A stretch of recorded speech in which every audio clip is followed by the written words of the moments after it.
veíamos nosotros que teníamos una clasificación de dominios y de reinos, ¿se acuerdan? Y vimos que en dominio había uno de bacterias que eran las más normales, la eubacteria. Después tenían unas bacterias que se llamaban archaea de antiguo, y que tenían algunas características, pero que igual eran bacterias. La diferencia de estas bacterias, la eubacteria, es que mueren con temperaturas altas, con alta salinidad. Por ejemplo, la carne con alta sal convertida en charqui no es afectada por bacterias, se mueren todas por los medios demasiado hipertónicos donde están. Las archaebacterias no, son un grupo de bacterias que pueden vivir y soportar las termófilas, pueden soportar temperaturas de 100 grados o más, algo realmente increíble en aguas termales. Las halófitas pueden soportar altas concentraciones de sal, y algunas acidófilas que son de ambientes extremadamente ácidos, en condiciones normales, si fueran bacterias, se mueren.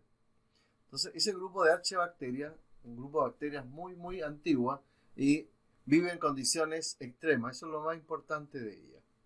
Bueno, y dentro de las eucarias, estas dos son procarióticas. Forman parte del reino Monera, donde estaban también las algas cianófitas. Y de aquí hacia abajo, las eucarias son todos los eucarióticos que tienen un núcleo con membrana definida. Y ahí están los protozoos, protistas, el reino de los hongos, fungi, las plantas y los animales. Y esa es más o menos la clasificación que se tiene de los seres vivos. ¿Okay?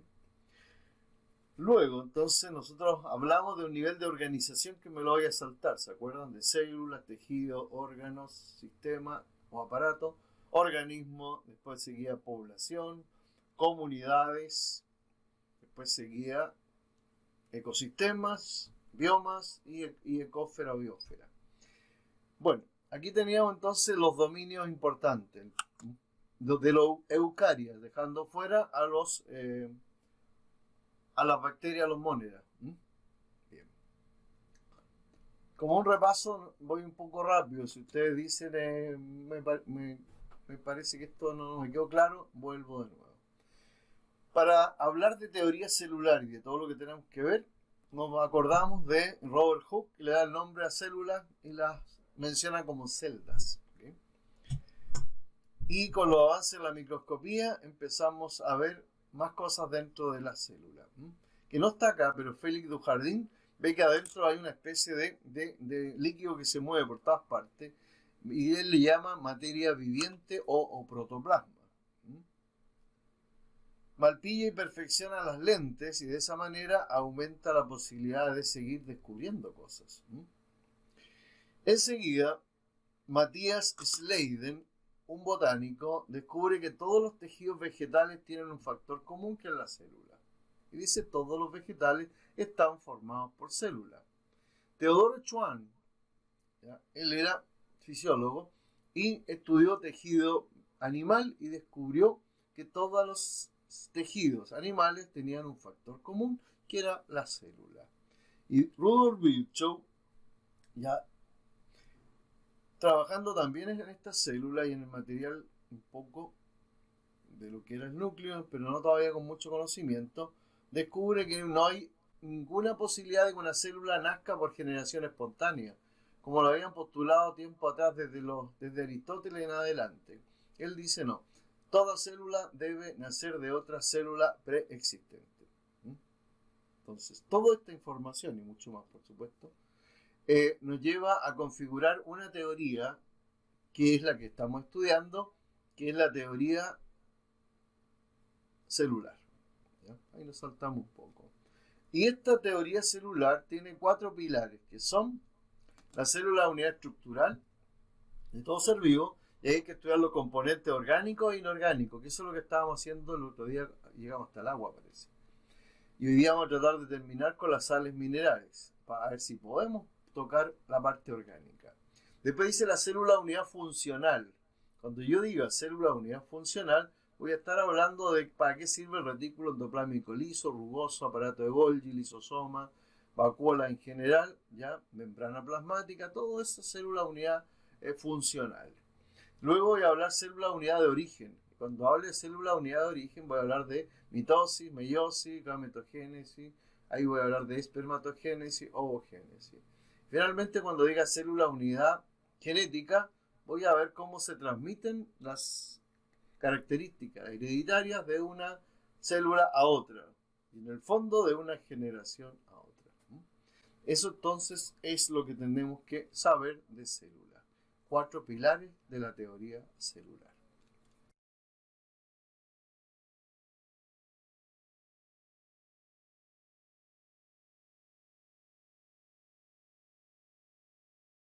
Entonces, a lo que habíamos visto la última clase. La célula, entonces, es la unidad estructural de todo ser vivo y por lo tanto está constituido por componentes inorgánicos y componentes orgánicos. Dentro de lo que es componentes orgánicos, nosotros vamos a verlos después, pero inorgánicos haremos lo primero. Dentro de lo inorgánico tenemos dos componentes esenciales, que son el agua y las sales minerales. ¿Ya? El agua tiene muchas propiedades como molécula inorgánica. No podemos vivir sin comida por harto tiempo, pero sin agua no podemos hacerlo. Además tenemos reguladores del nivel de agua en nuestro cuerpo, o sea, sistemas homeostáticos para no perder agua, o bien para recuperar agua si la perdemos por alguna vía. Ejemplo, nosotros decimos que el cuerpo tiene 70, 65, altos porcentajes de agua, van a depender de la edad. Porque cuando es bebé, ¿cierto? Incluso más, cuando es feto, el contenido de agua es tremendo del cuerpo, una bolsa de agua. Pero a medida que va pasando el tiempo, los porcentajes de agua van bajando. Y en la vejez, el contenido de agua puede ser hasta menos del 30% en los tejidos. Por eso que las células se empiezan a arrugar, la piel se arruga, se deshidrata. Los huesos se ponen más secos, más frágiles también. Así que el contenido de agua va a depender de la edad. Pero más o menos si calculamos el 60% de agua, vamos a ver en una diapositiva, el 40% lo constituye el LIC, que es el líquido dentro de la célula, y el 20% el LEC. Ya. Veamos entonces, el agua es una molécula de enlace covalente polar, entonces puede tener muchas propiedades. Es el solvente universal, eso significa que disuelve a la mayoría de las sustancias polares, pero no las apolares.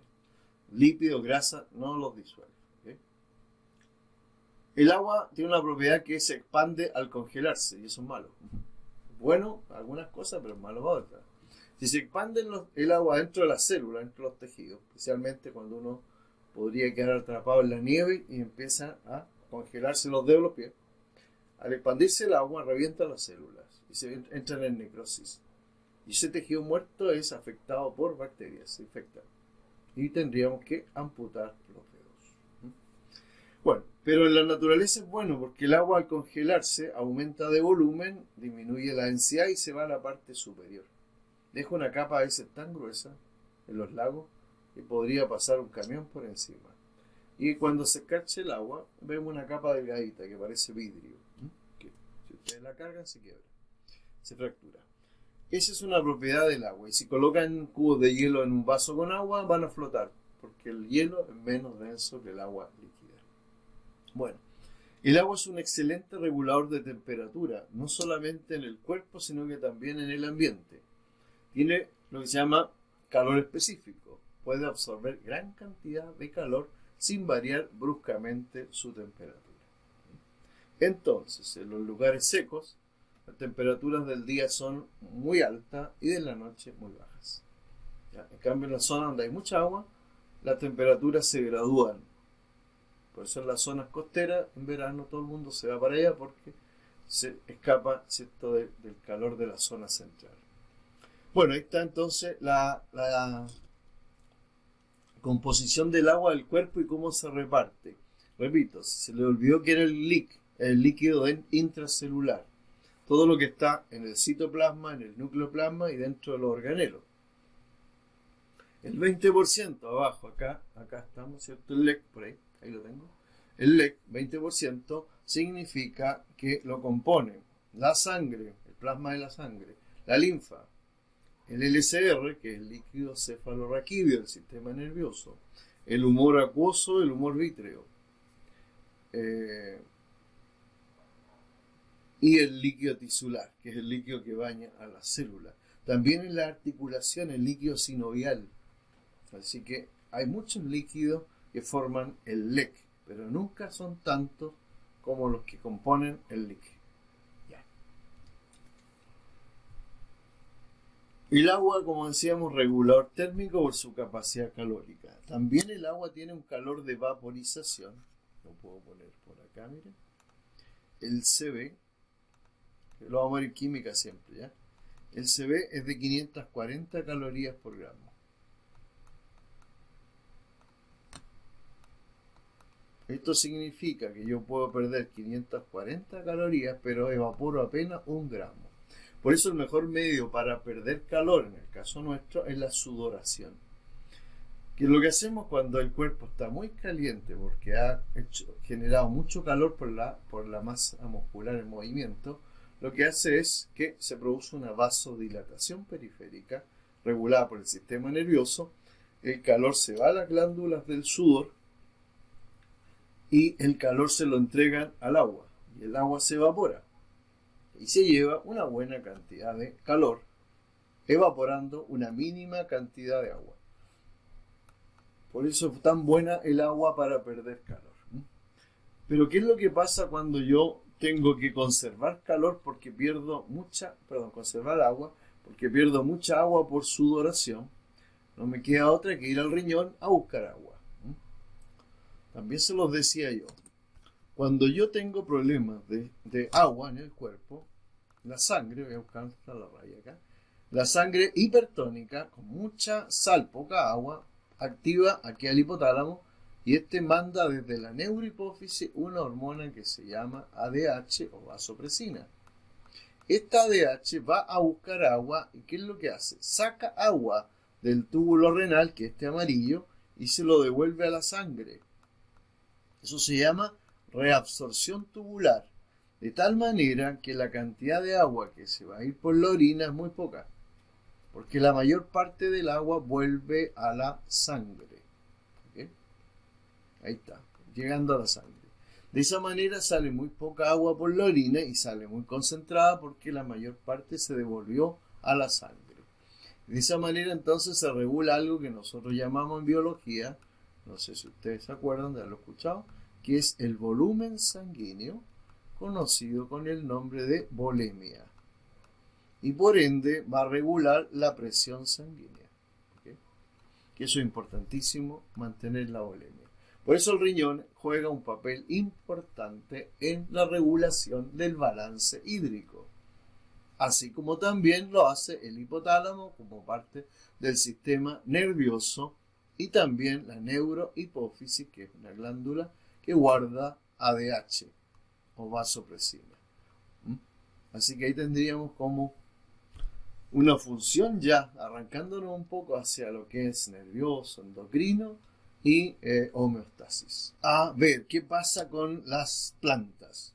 Hay una propiedad del agua, se llama capilaridad, y es la que permite que el agua entre a las raíces por los pelos radicales y de ahí vaya subiendo. Y gracias a que el agua forma puentes de hidrógeno, como una especie de malla o red, se van uniendo las moléculas de agua hasta que llegan a la parte superior del árbol. También entonces, para arriba, evotranspiración y abajo capilaridad. ¿Ya? Esto lo pueden probar con una servilleta. Si colocan una servilleta en una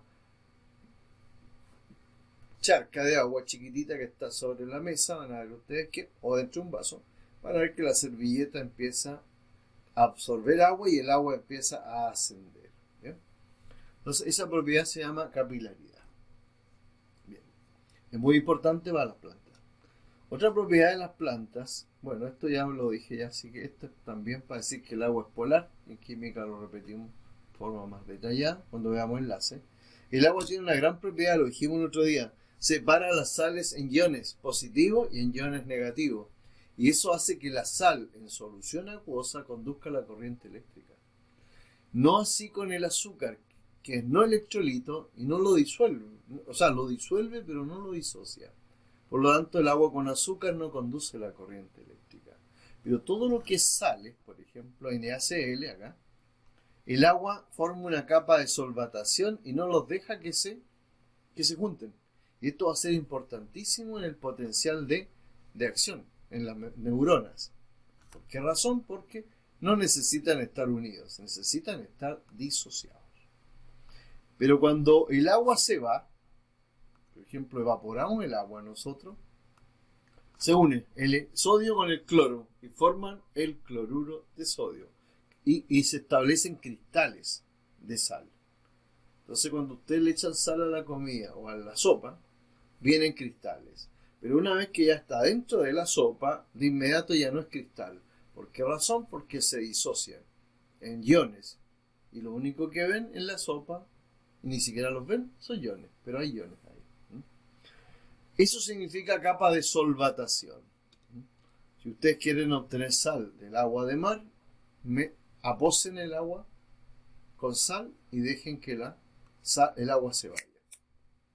Y van a quedar los iones y sin agua se juntan de nuevo, formando estos cristales de cloruro de sodio o de otra sal. Eso se llama solvatación. ¿Ya? Otra propiedad del agua es que con los puentes de hidrógeno en la capa más superior, arriba, forman una malla rígida. Y esa malla, si la densidad es baja, ¿ya?, y no rompen la tensión superficial, los insectos y animales livianos pueden correr por encima del agua sin hundirse. Si son más pesados, se van a hundir. ¿Ya? Esa propiedad de la tensión superficial, entonces, es por los puentes de hidrógeno. Ya. Vamos a las sales minerales para ver si hoy día las completamos. ¿Okay? El sodio es uno de los, igual que el cloruro, es uno de los iones más importantes en nuestro organismo. Por ejemplo, ¿cómo son las lágrimas, si las han probado? ¿Son dulces o saladas?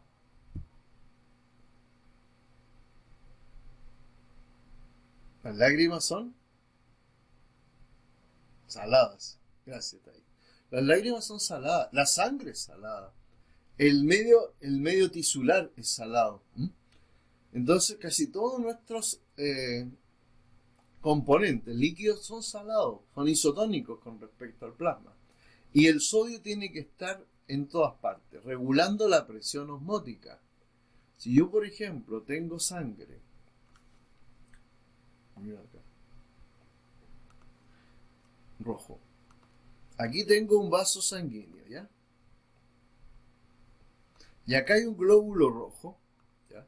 El contenido de sodio dentro del glóbulo rojo, sodio, tiene que ser el mismo que tiene afuera el líquido tisular, o en este caso el plasma. No se ve. Ahí sí, gracias. No se ve, ahí está. El sodio, entonces, este se suponía que era un sodio, ¿ya? Na.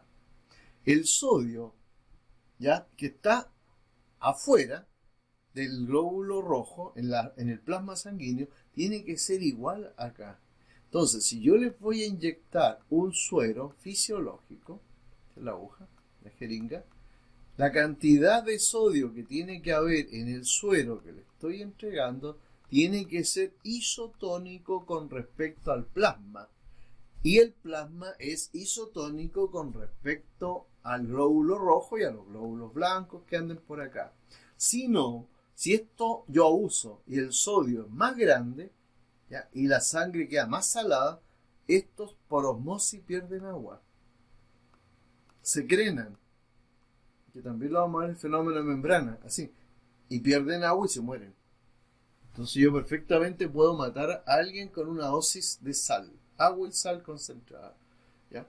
Y no tan concentrada, tiene que ser, para que sea normal el suero fisiológico que yo coloco en una bolsa con un catéter en el hospital para una persona deshidratada, tiene que ser 0,809% de NaCl. Si me equivoco y le pongo un 8% o 10%, lo mato. Realmente genero un problema cardíaco y muere por infarto. Para que vean ustedes, los iones tienen que estar precisos. ¿Okay? En el caso de los animales marinos, la cantidad de sal que hay afuera es alta. Por lo tanto, la cantidad de sal que tienen sus tejidos también tiene que ser alta para que sea isotónico, para que las células no se hinchen ni se revienten ni tampoco se arruguen y pierdan agua y se mueran. Por eso que todos los productos del mar son salados, porque tienen que ser isotónicos con respecto al medio. Bueno, el sodio como ion, ustedes saben, tiene un papel vital en la regulación del impulso nervioso, junto con otros iones, pero el sodio participa en cambiarle la polaridad a la membrana. Este es un canal proteico de la neurona. El sodio, cuando estamos en potencial de reposo, si ustedes se acuerdan de haber estudiado el sistema nervioso, está en grandes cantidades afuera y en pocas cantidades adentro, mínimo. Cuando viene y la membrana está positiva afuera, negativa adentro. Cuando viene un potencial de acción de acá, en una sinapsis, los canales para el sodio se abren y el sodio entra y se agranda adentro en cantidad. Y la membrana ahora queda negativa afuera porque están solamente los cloruros y queda positiva adentro, gracias a los iones sodio. Y eso genera un potencial electroquímico que es como una corriente eléctrica, pero más pequeña, y eso genera un impulso nervioso. Y gracias a eso yo puedo mover las manos, puedo sentir, puedo pensar y puedo ejecutar. Y también puedo ejecutar todas las acciones mentales que tenga, la conducción hacia arriba, la conducción hacia abajo y el movimiento, la contracción muscular. Todo eso se puede hacer gracias a que el sodio, junto con los otros iones, participan en el impulso nervioso. Si ustedes ven acá, el cloro hace lo mismo, porque siempre el cloro está apoyando al sodio, ¿ya? Pero cuando en el potencial de acción entra sodio, el cloro se queda afuera. ¿Ya? El potasio tiende a salir, y cuando el potasio sale en grandes cantidades, hay una bomba que la vamos a ver después, ingresa el potasio en exceso, para que la membrana tenga siempre un potencial estable. También lo vamos a ver en el sistema nervioso, eso ya, en el módulo. Pero por ahora, nada más que la ubicación. Incluso hoy día traje otras láminas, les puse hace poco rato. El potasio, el sodio, el potasio y el cloruro, que me falta ponerlo por acá, participan en el impulso nervioso, junto también con el calcio, que todavía no lo toco. Pero fíjense bien, el sodio siempre está en mayor cantidad afuera y no adentro, en potencial de reposo.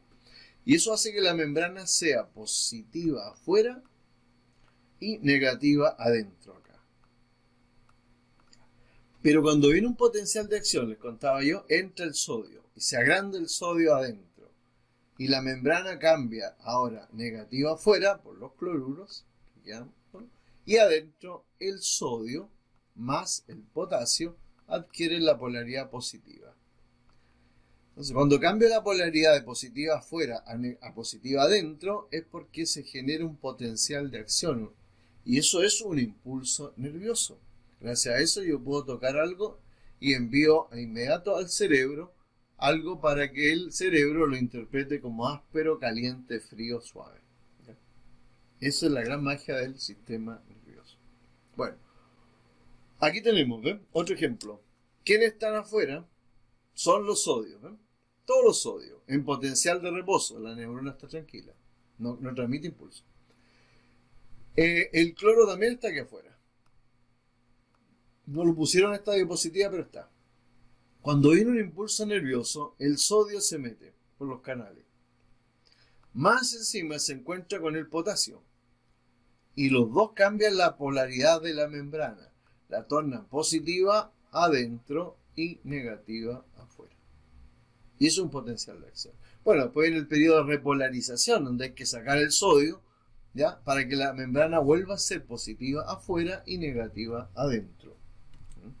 Entonces, para que vean el juego de iones tan importante en nuestro sistema nervioso. Bien. El sistema nervioso, vamos a volver a ver los iones con mayor detalle, ¿ya? El fósforo, acá lo tengo, ¿ya? El fósforo es un componente esencial, yo les contaba, porque forma parte de todas las membranas celulares, no solamente la plasmática, sino que la membrana que envuelve al retículo liso, rugoso, lisosoma, Golgi, todo lo que sea membrana adentro, membrana nuclear también, no solamente membrana plasmática.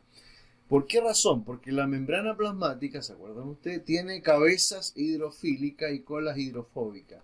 Y estas cabezas son fosfatos unidos, ¿cierto? Formando parte de lo que nosotros llamamos fosfolípidos. ¿Okay? Y toda la membrana fosfolipídica, ¿se fijan? Y acá hay algunas proteínas incrustadas en la membrana, pero la mayor parte es fosfolípida, tanto en la cara externa como en la cara interna. ¿Ven? Así que los fosfolípidos son muy importantes en la constitución de la membrana plasmática. Además, cuando veamos un rato la otra clase, ¿no? Mañana, cuando veamos neuronas, vamos a ver que las neuronas están envueltas de una capa de grasa. Y esa capa de grasa también es fosfolipídica. Entonces forma parte del envoltorio de la vaina de mielina de las neuronas, que son fosfolipídicas. También vamos a ir repitiendo cuando lleguemos a lípidos, vamos a decir lo mismo de nuevo, así, ¿ya? Para que se vayan acostumbrando a que van a aparecer mucho. Lo otro, el fósforo forma parte, y el otro día les dije, de dientes y huesos, ya que el 50% de nuestro esqueleto es fosfato cálcico, igual que los dientes. Entonces, fósforo importante en esto. También dijimos que era importante la constitución de moléculas energéticas. Porque cuando nos toque ver respiración celular, vamos a ver que el ADP es una molécula pobre en energía. Pero si logro sacarle la energía a la glucosa y la meto acá en un enlace y formo ATP, esta sí que es la molécula mágica nuestra. Esta es la molécula que nos va a permitir la vida. ¿Eh? Si no hay ATP, el corazón no funciona, ningún músculo funciona si no hay ATP. Si no hay ATP, las neuronas no trabajan, no hay transporte activo, o sea, todo se destruye y el organismo se muere. ¿Ya? Así que ya saben, el ATP es una molécula altamente energética que tiene 3 fosfatos, por eso se llama adenosin trifosfato, ATP. Bueno, yo creo que eso es más o menos lo esencial, que está en otras partes también, pero hoy día, si les digo, está en moléculas transportadoras de hidrógeno y electrones, como el NADP. No creo que sirva mucho por ahora. Cuando aparezca, ahí lo vamos a ver. No se olviden, el fósforo importante, fosfolípidos, huesos, dientes, moléculas energéticas, membranas, vaina de mielina de las neuronas.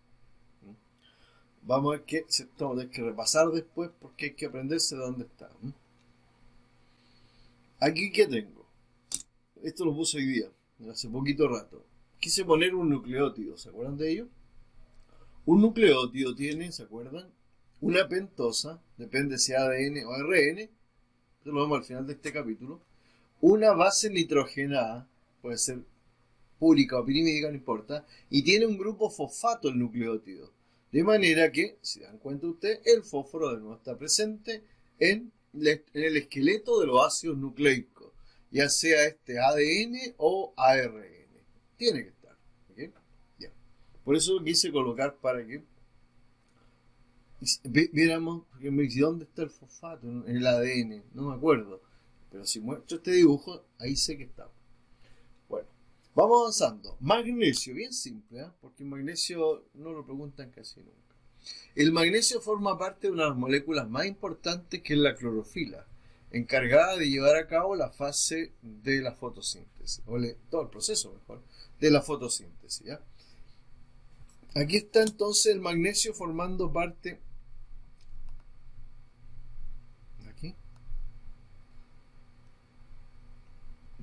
de una proteína que está presente en cada una de estas granas, en cada uno de los tilacoides. ¿Okay? Importante, el magnesio participa en el proceso de la fotosíntesis y una serie de otras reacciones enzimáticas. Ahí se las dejo. Activa enzimas, vitaminas, etc. Ayuda a metabolizar los lípidos. Por eso es importante el consumo de magnesio, que puede estar en verduras, puede estar en semillas, etc. Leche también puede estar. El calcio sí que yo le digo que es más importante, es relevante, es decir, hay que tenerlo claro. El calcio participa en muchos procesos, ¿ya? Uno de estos es, por ejemplo, la transmisión del impulso nervioso. No sé si este será el dibujo mejor o este. Y aquí este es más bonito. Miren acá, cuando viene un potencial de acción por la membrana, acá, cambiando la polaridad, ¿se acuerdan? Negativa afuera, positiva adentro. ¿Ya? ¿Qué es lo que pasa? Cuando llega ahí, abre el canal para el calcio. Yo no estoy tapando nada, ¿cierto? Aquí está ahí arriba, ¿no? Ahí está. Cuando abro los canales para el calcio, este calcio entra a favor de la gradiente de concentración, ahí lo tenemos. ¿Y qué es lo que hace? Desplaza las vesículas llenas de neurotransmisor, estas, para que avancen y se unan a la membrana plasmática o a la membrana de la neurona presináptica, que es más plasmática igual, y liberen el neurotransmisor. Este neurotransmisor va a tocar acá receptores de la membrana postsináptica y va a hacer que se abran los canales para el sodio. Al entrar el sodio en esta neurona, va a cambiar la polaridad negativa afuera, positiva adentro, y va a generar otro potencial de acción, y yo estaría ahí y vuelvo acá, miren, en otra neurona, y repite el mismo proceso, hace que la otra neurona libere, ¿cierto?, ingrese calcio, libere de las vesículas los neurotransmisores, los cuales van a llevar la información, el impulso nervioso, desde esta neurona presináptica a la neurona postsináptica. Y así se va repitiendo el proceso, ¿ok? Entonces, es como ir repitiendo todo. Si no hay calcio, miren lo que pasa acá, si yo bloqueara los canales para el calcio, podría producir una interrupción del impulso nervioso. Y la señal no se sigue desarrollando. Hay una especie de parálisis si fuera una neurona motora. O hay pérdidas de sensibilidad si fuera una neurona que va subiendo, una neurona sensitiva o aferente. Entonces yo podría bloquear los impulsos de alguna manera, bloqueando los canales para el calcio. Repito, si no hay calcio, no hay liberación de neurotransmisores. Si no hay liberación de neurotransmisores, no hay conexión entre una neurona y otra. Bien. Hasta el momento, voy a parar cada cierto tiempo. Voy a preguntarle a alguien, Thais o Javiera, algo que aportar, algo que no hayan entendido, yo vuelvo a hacer énfasis. Función del calcio. Entonces, si no hay calcio, no hay impulso nervioso acá. ¿Está? Si no hay impulso nervioso, puedo perder sensibilidad o motricidad. ¿Bien? Avanzado entonces, quizás mañana nos encontremos de nuevo con este tema, porque si llegamos mañana a sinapsis, nos vamos a encontrar con los mismos iones y de nuevo explicando esto. Así que, para que ustedes sepan cómo funciona el sistema nervioso. Ya. Y acá tengo al lado, miren, tengo algunos puntos. Punto 1, punto 2, punto 3. Esto lo saqué de la materia del sistema nervioso para poder, hoy día, para poder explicar dónde está el calcio. Ya. Otra cosa. Cuando yo me corto, miren, aquí puse un dedo cortado, empiezo a sangrar. Si no dejo de sangrar, podría perder volumen sanguíneo, hipotensión arterial y un problema crítico en la irrigación de los centros importantes, como son el cerebro y el corazón. El corazón se para, el cerebro también, y se muere por una hemorragia profunda. Entonces, ¿qué es lo que tenemos nosotros en forma natural para que eso no suceda? Es un proceso llamado coagulación sanguínea. Y todo esto que está acá, solamente lo hice para explicar la función del calcio. Y aquí lo voy a poner. El ion calcio. ¿Qué significa? Que si aquí faltan más cosas. El factor antihemofílico, pero no lo quise poner para no confundir. A mí me interesa qué hace el calcio. En la coagulación sanguínea, el calcio siempre va a estar en la sangre porque lo regula una hormona que se llama paratormona y otra que se llama calcitonina. La tromboplastina, ¿qué es lo que hace? Cuando hay una lesión, miren, las plaquetas se desintegran y liberan esta tromboplastina que antes no estaba funcionando. Cuando libero tromboplastina o tromboquinasa, lo que sucede es que ella transforma la protombina en trombina. Pero para eso necesita de calcio. Si no hay calcio, no hay coagulación. ¿Ya? Esto queda claro en la situación en que yo quiero que la sangre no coagule. ¿En qué situación podría ser? Cuando yo le saco sangre a alguien para hacer transfusiones. Y esa sangre tiene que entrar al banco de sangre para analizarse. Y esa sangre no puede ir coagulada porque no serviría. Y la coagulación es muy rápida. Un par de minutos está coagulada la sangre.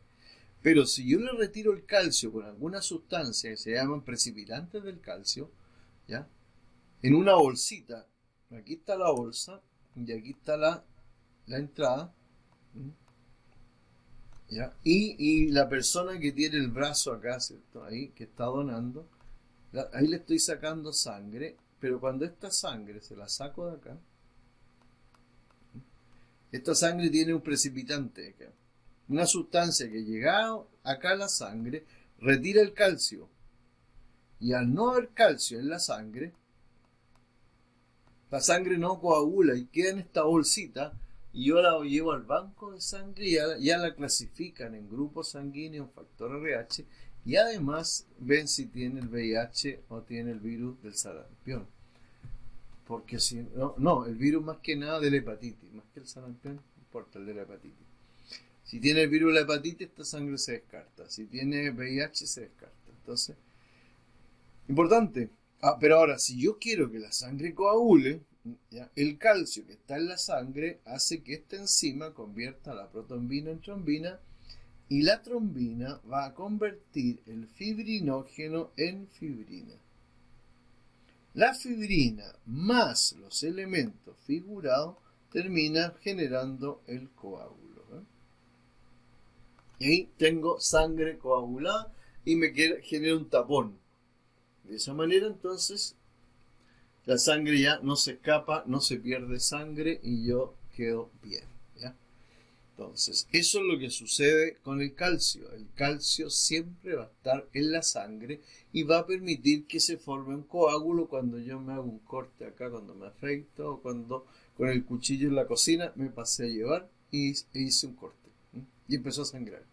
Yo tapo ahí, ¿cierto? Aprieto, comprimo. Y va a llegar un momento en que pongo un papel, hay sangre, saco y ya no hay más coágulo. O sea, no hay más, pérdida de sangre. Se produjo un tapón ahí y la sangre no se perdió. Eso es con respecto al calcio, pero el calcio no solamente eso es lo que hace, mire. Tiene otras funciones.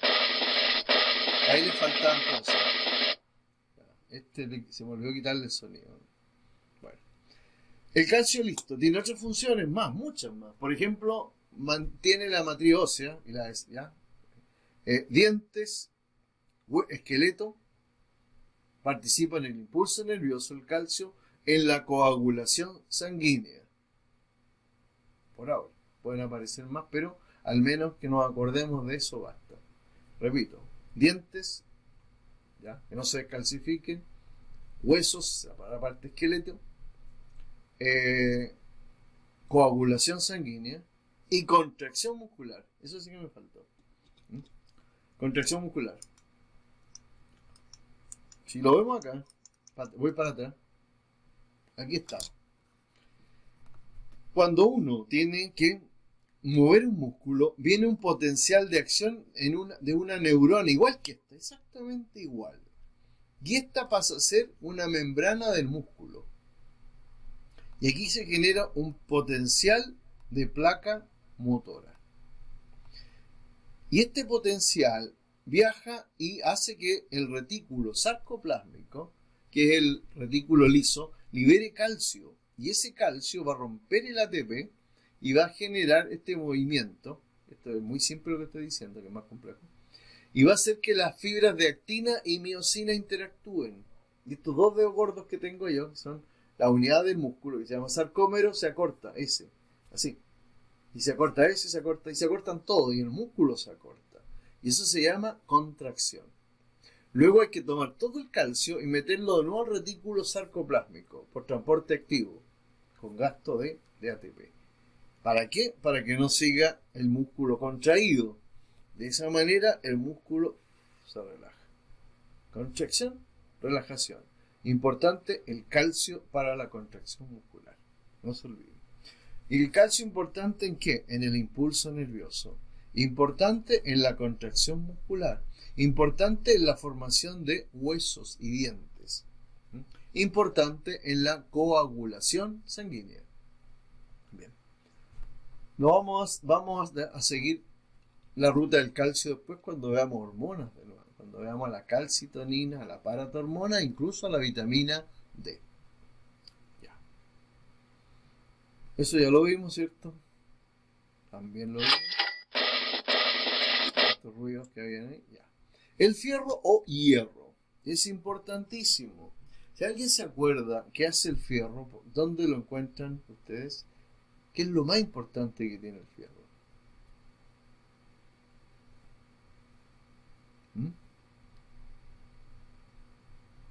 En la hemoglobina, gracias. En la hemoglobina está. El fierro es un ion que se une a una estructura proteica, ¿ya? De estructura cuaternaria la proteína, y forma esta hemoglobina. Gracias a eso, entonces, la hemoglobina transporta oxígeno. ¿Ya? La hemoglobina es la proteína más importante del glóbulo rojo. Si este es un glóbulo rojo, él va perdiendo estructuras, va perdiendo hasta el núcleo. Y en ese espacio del núcleo aparece esta proteína llamada hemoglobina, cuya misión más importante es transportar oxígeno a todos los tejidos.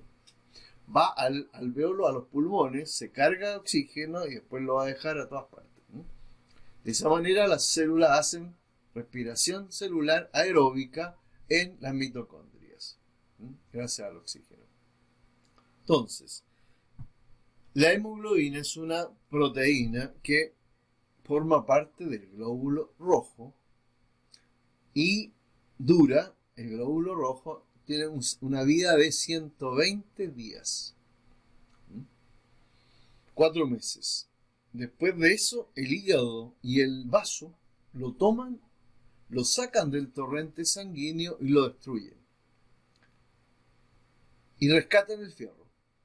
Y el fierro lo envían por la sangre a la médula ósea. Todo lo que es tejido esponjoso de los huesos forma glóbulos rojos, forma sangre. Está el tejido esponjoso de las vértebras, de las costillas, del esternón, de los huesos del cráneo, de la epífisis y los huesos largos, en las puntas, ¿ya? Acá, todo eso tejido formador de glóbulos rojos. Y ellos necesitan fierro para seguir fabricando glóbulos rojos. ¿Ya? ¿Qué pasa con el resto de la hemoglobina que no es fierro? El hígado principalmente el hígado y el vaso los destruyen. Y el hígado los convierte en pigmentos biliares de color verde. Y esos se van por la bilis. Y por eso la bilis es verde. Y el resto lo pasa al intestino grueso y le da el color a las heces fecales. ¿Ya? Ahí está la estercobilina. Y la urobilina, que es la que pone amarillo los tejidos cuando hay ictericia, cuando hay problema hepático, esa se libera por la orina. Y por eso la orina es de color amarillo. El fierro no se pierde, siempre se recupera. Lo que siempre yo les digo en todas las clases, una mujer tiene más riesgo de perder fierro. Porque frente a una menstruación siempre se va a perder fierro. Todo ese fierro no se recupera. O una menorragia, que es una menstruación muy larga, más todavía. Entonces, la posibilidad de tener anemia por falta de fierro es más común en mujeres que en hombres. O en un parto complicado también puede dejarla en un cuadro de anemia aguda. Y ahí tiene que recuperarse con dosis de fierro. o consumiendo alimentos que tengan alto contenido en fierro. Así que no se olviden el fierro importante en esta molécula de hemoglobina que forma parte del glóbulo rojo y que transporta oxígeno a todos los tejidos. Bien, no más de fierro.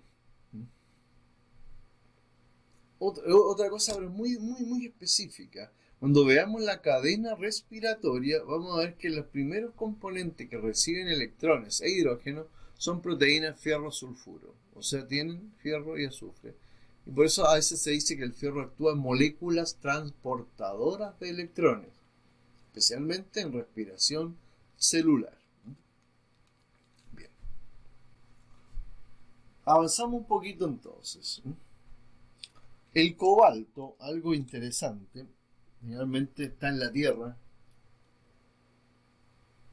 Los productos derivados de las que te sacan sus nutrientes de la Tierra, que son principalmente las plantas, los vegetales, las semillas, que acumulan mucho, nos van a servir para algo muy interesante. Yo dije, en la médula ósea se producen los glóbulos rojos, que pasan por varias etapas. Mírenlo acá, los voy a mostrar aquí. Voy a correr para el lado. Están como proeritroblastos, eritroblastos, son guaguitas nomás, ¿cierto? Con núcleo incluso. Pero a medida que van creciendo, van perdiendo el núcleo y van ocupando el espacio de la hemoglobina. Por eso es que el glóbulo rojo es chupado, miren. Chupado así. ¿Por qué? Tengo dos caras cóncavas. Porque al no tener núcleo en medio, es como una pelota que perdió el aire. Y ustedes la aplastan, queda chupada al medio. ¿Ya? Por eso tiene esa forma como bicóncava. Bueno, este glóbulo rojo ya tiene hemoglobina y no tiene núcleo. Por eso pasó de gordito, redondo, a contraerse en el centro. Bueno, su vida se lleva a cabo en la médula ósea, pero para ello necesita de una vitamina llamada cobalamina o vitamina B12. Esta vitamina se puede ingerir en la dieta, pero también la fabrica una bacteria que vive con nosotros, que es la Escherichia coli, que está presente en el intestino grueso. Ella fabrica dos vitaminas. Una es la vitamina K, que no se las nombré, porque después la vamos a ver las vitaminas, que es importante para fabricar protombina, que era un componente de la coagulación sanguínea. Pero también fabrica vitamina B12 o cobalamina. Yo digo, ¿para qué sirve la B12 o cobalamina? Miren, para que maduren los glóbulos rojos. Si por cualquier motivo esta vitamina B12 no se fabricara, o hubiera algún problema en la absorción, o algún factor que no les voy a mencionar, pero que está presente, ¿ya? Podría producir un cuadro de anemia perniciosa. Es decir, van a tener glóbulos rojos en la sangre. Van a tener. El hematocrito no va a fallar mucho. Pero van a tener glóbulos rojos inmaduros, que no van a transportar oxígeno. O lo van a hacer en forma deficiente. Por eso hablamos de una anemia. Anemia perniciosa. Entonces, hay dos anemias hasta el momento. Hay más, pero hasta el momento hemos visto dos. Una por falta de fierro. Y otra por falta de vitamina B12 o cobalamina. ¿Ya? Entonces, aquí tenemos las dos causas, la anterior y esta que se asocia. Bien, dudas de la vitamina B12, no se olviden, o cobalamina. Si no la fabricamos por la flora bacteriana, por último la podemos ingerir en muchos alimentos que la tienen. Ya. Listo el cobalto. A lo mejor pensamos que no servía el cobalto, pero fíjense, ahora sí sabemos que sirve para algo. El yodo, muy relevante el yodo en nuestro estudio en biología. Cuando veamos sistema endocrino, también lo vamos a volver a repetir. El yodo generalmente está en productos derivados del mar, mariscos, peces, etc. Pero felizmente nosotros yodamos las sales. Cuando ustedes le echan sal a la comida, viene yodada. A no ser que haya alguien que tenga problemas de hipertensión arterial y consuma alguna sal muy específica que no tenga yodo. Ya. existe otra opción. Yo puedo consumir yodo y puede que la tiroides, que es la que absorbe el yodo para fabricar tiroxina, ¿ya? No la absorba. Simplemente no entra. Aunque yo consuma muchas cantidades de yodo, la tiroides no la usa. ¿Ya? Pero si la tiroides funciona bien, va a tomar ese yodo y va a fabricar tiroxina. Ahora, uno quiere saber para qué sirve la tiroxina. Si alguien sabe, me avisa, me dice, sirve para esto. Valentina Aranza, si sirve para algo, el yodo, o sea, la tiroides, en el fondo, la tiroides, ¿sirve para algo o no? ¿Qué me dice? Si no, si me dicen no me acuerdo, no hay problema, yo les recuerdo. ¿No? ¿La tiroides para qué sirve? No se acuerdan. Sí, ¿para qué sirve, Cota? La tiroides. ¿Para qué sirve la tiroides? Que es muy, muy importante. Para el metabolismo. A ver, la tiroides, ya, para el metabolismo, dice Cota. ¿Y qué significa ese metabolismo? No entendemos. Pero a lo mejor sí se lo ilustro de una manera. Yo como lo que voy a quemar. Yo digo, no me preocupo de lo que estoy comiendo porque tengo un buen metabolismo. Como y quemo lo que como. Eso significa que tengo muy buena la tiroides. ¿Y la tiroides qué hace? Quema toda la glucosa que yo necesito para fabricar ATP durante el día. Entonces, lo que hace el yodo es permitir que la tiroides fabrique tiroxina. La tiroxina va a permitir que yo queme la glucosa que consumo. Y la glucosa que consumo la convierto en ATP. Entonces tengo ATP para pensar, para moverme, contracción muscular, para generar tejido, para producir gametos, es decir, todo lo que gasta energía para sintetizar proteínas, lípidos, carbohidratos, ácido nucleico. Porque si yo veo que me estoy afeitando todos los días, yo sé que la barba crece porque las células se multiplican. Si me tengo que ir a cortar el pelo porque crece, porque las células se multiplican. Si voy viendo que tengo una herida acá y con unos problemas porque un par de días más va a desaparecer porque sé que los tejidos se van multiplicando. Si me quemé el paladar con algo caliente, digo, no os preocupes, mañana pasado ya no voy a sentir nada. Todo se está regenerando, igual que el tubo digestivo. Entonces, eso requiere de un aporte grande de energía. Esa energía la produce la mitocondria. Para quemar, o sea, para obtener ATP, la mitocondria necesita quemar algo. Y lo que quema es glucosa.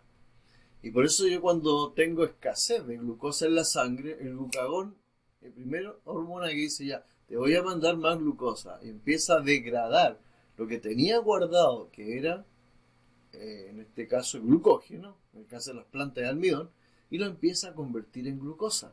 En el caso nuestro, la tiroides, con la tiroxina, se encarga de ir quemando la glucosa que el cuerpo necesita. Ustedes tienen muy buena tiroides, ¿cierto? Igual que yo. Pero podría suceder que en un momento determinado yo empiece a engordar. Así.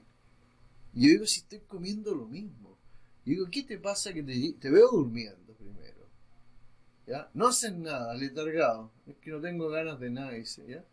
Y empieza a engordar y ando entumido. Yo puedo establecer que tiene un cuadro de hipotiroidismo. O sea que la tiroides no está produciendo suficiente tiroxina y por lo tanto está en un metabolismo bajo. No alcanza a generar la energía para poder hacer sus funciones vitales. Digo, tienes un hipotiroidismo. Y ese hipotiroidismo ya se llama mixedema para el caso de los adultos. Y al revés, podría tener alguien que esté generando tanta tiroxina que no tiene ningún control del hipotálamo, libera, y que termina quemando más de lo que tiene. Entonces yo veo que se va adelgazando, no es capaz de dormir, está irritable, ¿ya? Insomnio, y veo que se le empiezan a englobar los ojos. Yo digo, estás bajo un cuadro de hipertiroidismo, ¿ya? Lo otro, si tengo problemas con la tiroide y no freno al hipotálamo, me manda señales y finalmente la glándula tiroides se hipertrofia. Y en ese caso es mejor sacarla, extirparla y consumir tiroxina artificial. Si no, podríamos llegar a ese cuadro con un bocio simple, una glándula tiroide hipertrofiada. Así que si ustedes se dan cuenta, el yodo es muy relevante en la fabricación de tiroxina. La tiroxina es una hormona de la tiroides que regula el metabolismo oxidativo de la glucosa. Significa lo que yo tengo que quemar diariamente para poder financiar todas mis funciones metabólicas. Y mientras yo pese lo mismo todos los días y coma siempre todos los días, voy a ver que digo, yo no me preocupo, tengo un buen metabolismo. Y si alguien empieza a engordar mucho, yo le digo, déjate de comer, estás comiendo demasiado. Así, si no es problema de que coma mucho o poco, el problema mío es metabolismo, tengo problemas tiroideos. Entonces, lo poco que como, lo guardo y no lo quemo. Por eso ando entumido. Ese es el fenómeno del hipotiroidismo. No siempre por falta de yodo, puede ser otro problema, pero si hay falta de yodo, lo primero que se hace en un hipotiroidismo es aplicarle yodo.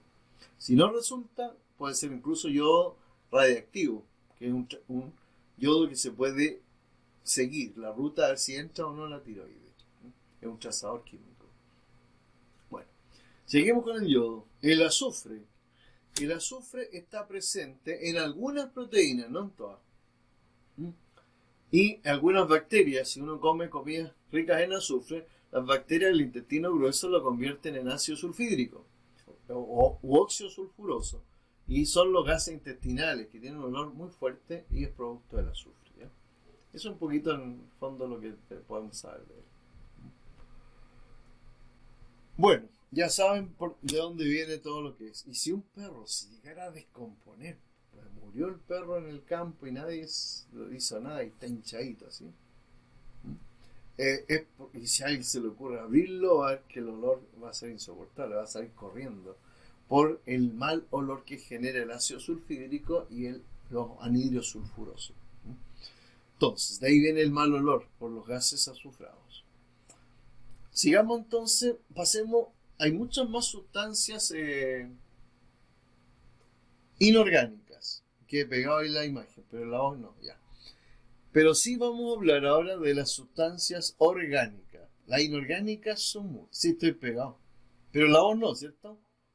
¿En la voz? Ya. Un poco. Ya. Esperamos que el internet se arregle, ¿cierto? Un poco, ya. Pero sí están viendo lo que son los componentes orgánicos.